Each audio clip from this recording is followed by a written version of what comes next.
everybody, my name is TURI, and if you are new here, I'm a registered behavior technician in the state of Florida.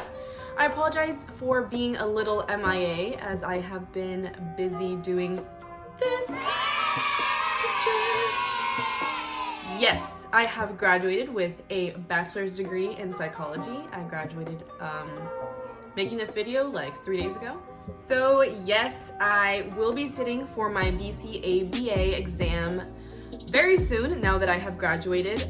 If you would like me to make a video on the requirements to become a BCABA and like my experience doing that, if you'd be interested, please let me know in the comments. I'd love to do that for you. Anyways.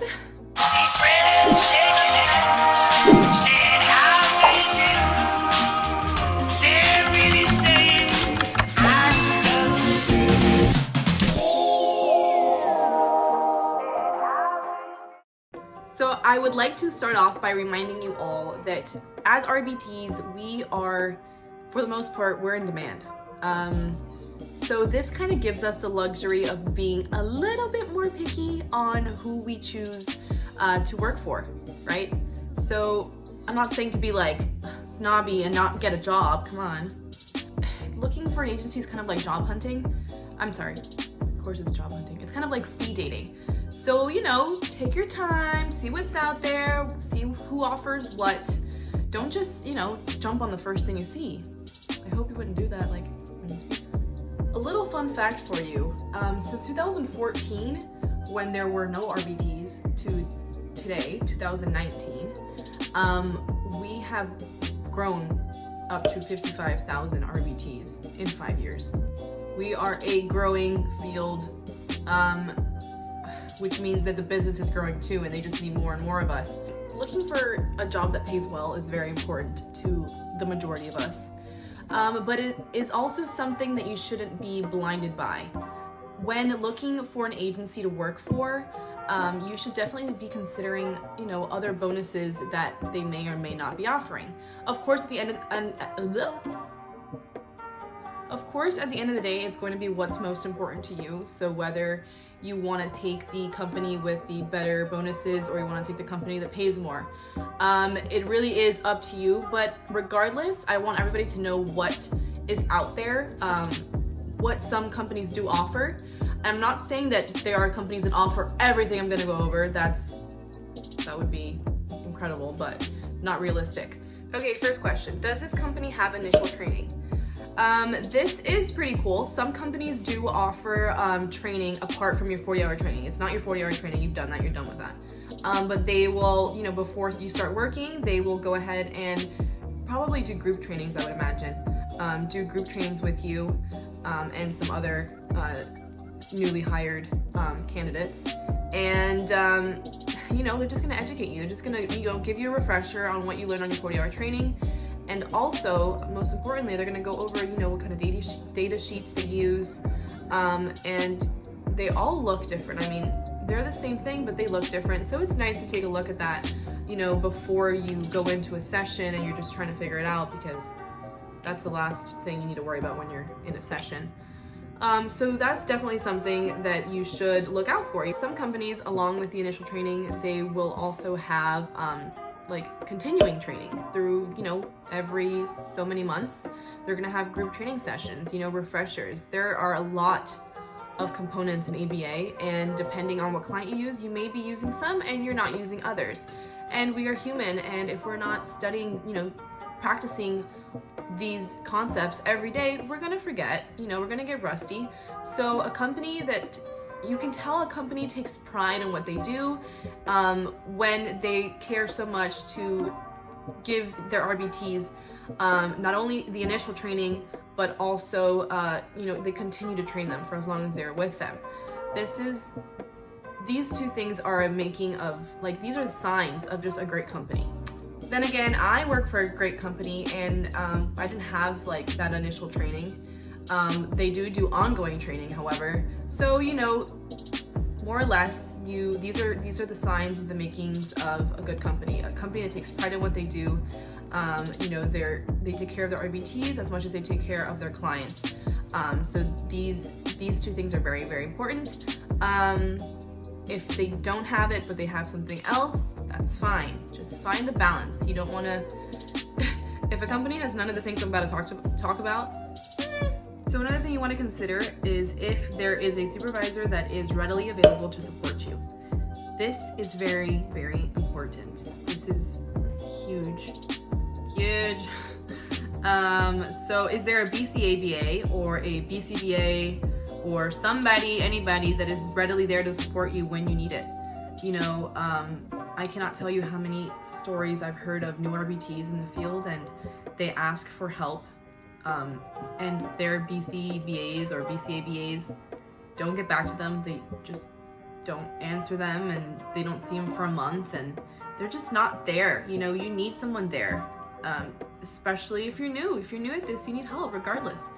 You know, it doesn't matter how many times you've read Cooper. It doesn't matter how, you know, if you got hundreds on all your exams, if you've watched the 40-hour training 3 times. There is nothing like having a client in front of you, you know, exhibiting X, Y, and Z behaviors, and you're also responsible for taking accurate data. So, I mean, imagine, you know, it's a lot at first. It can be a lot. So having the proper support is very important.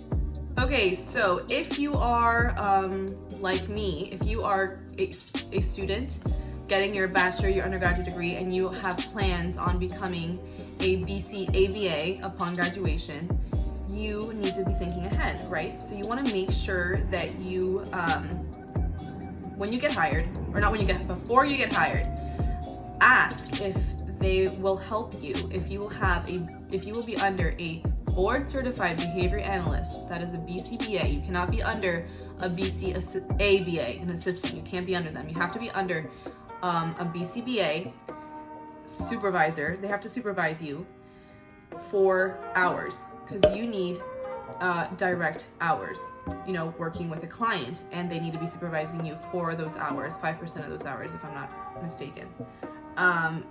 And it's important that you get that. If they say no and that is your goal, I would tell you to look for another place. Look for a place that will help you get those hours, and they'll sign off on that for you.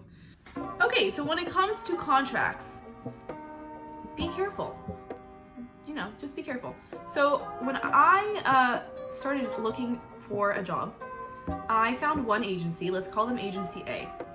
And Agency A, they offered great pay. You know, I was very excited. They said they would help me get my Medicaid number, which was huge, because I'm sure you guys all know that all these, you know, employers are asking for Medicaid. They want you to have a Medicaid number. So I was super excited. So I was like, okay, yeah, sure, great. Gave them all my paperwork. I gave them my social, my passport, my license, filled it all out. The contract, I signed it, everything. The contract I didn't know any better. Okay, I was naive. And they had told me that I'm allowed to work for other agencies, but I am not allowed to, I can only have Medicaid clients, Medicaid insured clients through them. I can work for other agencies, but I can only use private insurance clients through other agencies. I was like, you know, I don't know any better. So I was like, okay, I mean, this probably happens all the time, right? It's probably just how it works. So fast forward like a month, I still hadn't heard from Agency A. Like, I was hired, but they didn't give me any update on my number, on whether I had gotten it or not, or when I was starting. I don't know, wasting time basically. So I was starting to freak out, and I was like, okay, in the meantime, let me look for another agency, and you know, maybe I can find one that only does private insurances, and I can get a client through them. And I started applying, and people would call me, and I would do the thing. They would, you know, oh, do you have a, you know, sure, we're interested in hiring you. And I'd be like, okay, the only thing is I can't do Medicaid with you guys. I can only have clients from a private insurance. And most people were just like, oh, okay, no, that sucks. We only do Medicaid. Hang up, whatever. So one day I got a call from the people from the agency that I work for now. And I actually spoke to the owner of that agency. She had seen my resume, and she knew she has a relationship with the training company that I collect my indirect hours with. So she was super excited to see that, and she called me herself, And I explained to her and I was like, oh, you know, I'm flattered, I would love to. Only thing is, I cannot have any clients that are from Medicaid. And she's like, why? She's like, I've never heard of that before, that's not right. And so I didn't know this, and I was just like, just as surprised as she was. She's like, that's not correct. You know, you should be able to go wherever you want and have however, you know, many clients you want in different places. Doesn't matter, Medicaid, private insurance. And she said that was very strange. And she's like, you know what? She's such a nice lady. She's like, come in right now and let's talk about this in person. So I came in and I explained it to her, and she just thought it was bizarre and that it didn't make any sense. It was weird, and I was already getting weird vibes from these people anyways. So, you know, she offered me the job. I went back to the agency A. I took all my stuff back. I was like, thank you, but no thank you. I don't want to have anything to do with you. You know, I'm here in Miami, so it's like the Wild West out here. You don't know what's going on really. So if you ever get that like feeling of something, you know, there's fraud, insurance fraud all the time, and you don't want to get stuck in that mess, especially if you have nothing to do with it and they're just using, you know, all of your information to do that. So be very, very careful. I'm so thankful for the owner, for my boss, for finding me. Thank you for finding me, and pulling me in and, you know, giving me direction and helping me out.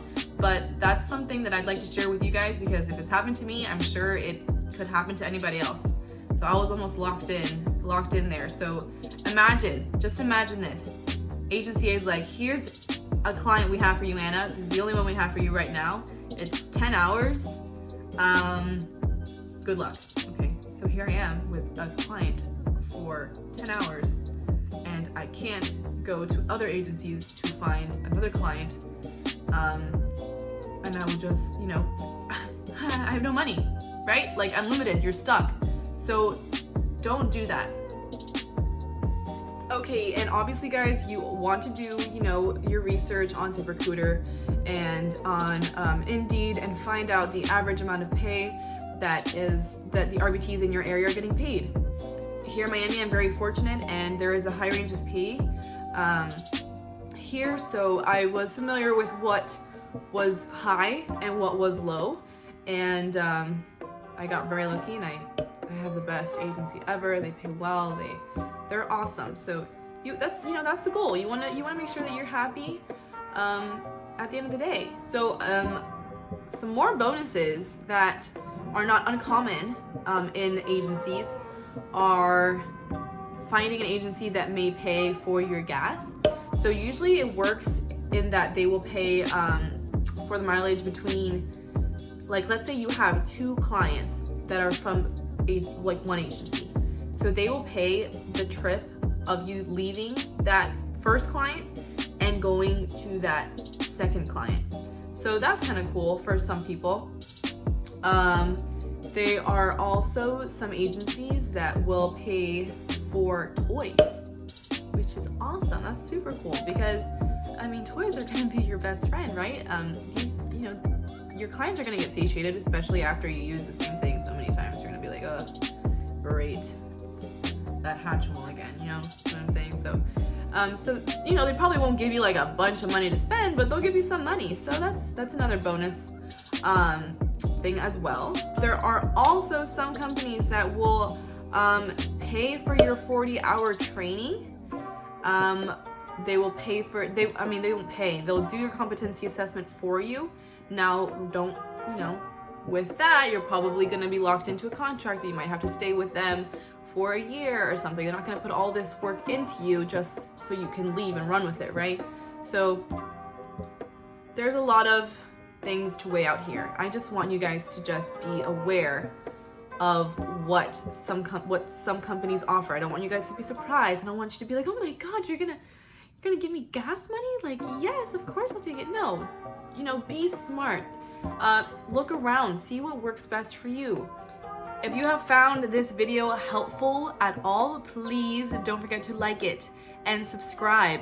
I've graduated school now, so I hope to be on a more regular schedule on uploading. But that also means that I need ideas. So please continue to ask your questions. If there's a video that you want me to, if there's a video you would like me to make, let me know. I am down to do it. In a few months, we've grown so much. So that's it for today. Thank you so much for watching, and I'll see you next time. Make the most out of your day. Let's go.